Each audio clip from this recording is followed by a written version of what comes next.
Tel qu'on peut le constater, le président sénégalais a pris une décision qui pourra le mener vers sa perte ou bien pourra l'élever en tant que leader dans son pays.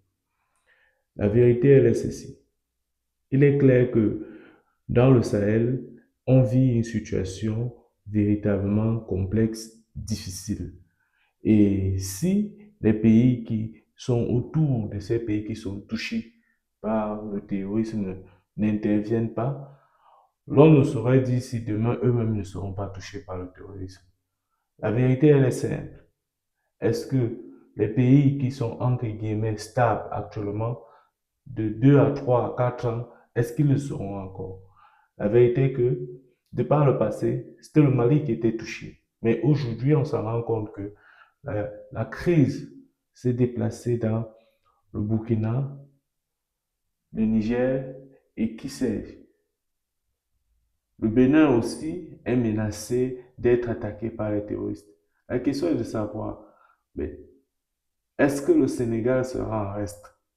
Parce que du jour au lendemain, on fait apparaître des leaders terroristes. Mais d'où viennent-ils? Comment font-ils pour se déplacer?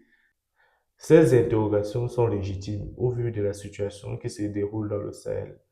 Et le Sénégal est un pays du Sahel. Et il n'est que normal qu'ils s'interrogent vu de l'avenir qui les ont été imposés, parce que cet avenir est obscur.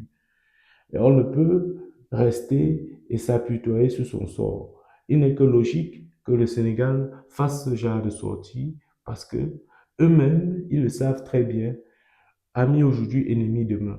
Donc on sait le moment où le colon décidera de d'imposer cette guerre qui ne, l'on ne sait jamais quand elle prendra fin, mais nous tous on sait quand elle a commencé.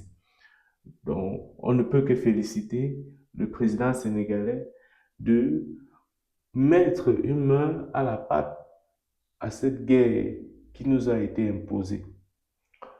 Le président sénégalais, l'avenir nous dira si vous êtes véritablement sincère vis-à-vis de cette position qui a été prise. Sinon, on peut que se dire à très bientôt pour d'autres sorties liées à la guerre imposée dans le Sahel.